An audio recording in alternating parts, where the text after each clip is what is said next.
प्रणाम, मैं कल्पना। हमारे यूट्यूब चैनल में सभी भाई बहन का स्वागत है। मैं एक पुराना झूमर गा रही हूँ, आप लोग सुनिएगा। कि नई हारवा हो नई हारवा हम ना जाई बहरी, नई हारवा हम ना जाई बहरी, नई हारवा हम ना जाई बहरी, नई हारवा हम ना जाई बहरी। पहिला लियावन बाबा अइले, बाबा के साथ ना जाई बहरी, नई हारवा हम ना जाई बहरी, नई हारवा। दूसरा लियावन चाचा अइले, तीसरा लियावन भैया अइले, भैया के साथ ना जाई बहरी, नई हारवा हम ना जाई बहरी, नई हारवा हम ना जाई बहरी।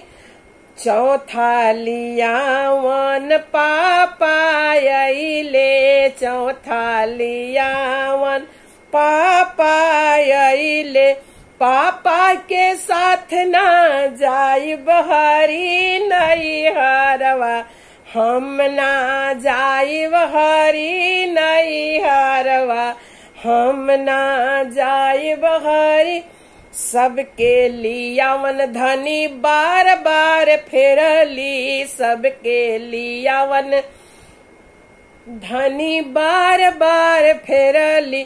ससुरालियावन कैसे फेरू धनी, नई हारवा तोहे के जाय के पड़ी, नई हारवा तोहे के जाय के पड़ी।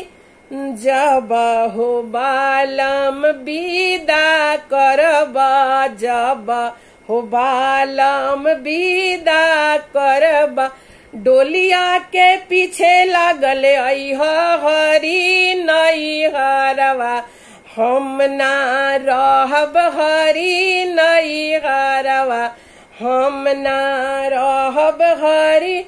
पापा मम्मी विदो न करी है, पापा मम्मी विदो न करी है, दुआरे पर रोदन पसरी हरी, नई हारवा हम ना रहब हरी, नई हारवा हम ना रहब हरी। चाचा चाची विदो न करी है, चाचा चाची विदो न करी है, दुआरे पर ठनगन मचई हरी, नई हारवा हम ना रहब हरी, नई हारवा हम ना रहब हरी। भैया भाभी विदो न करी है, भैया भाभी विदो न करी है, दुआरे पर झगड़ा मचई हरी, नई हारवा हम ना रहब हरी, नई हारवा हम ना रहब हरी। अरे दुआरे पर करवा दौड़ई हरी, नई हारवा हम ना रहब हरी, नई हारवा हम ना रहब हरी। प्रणाम।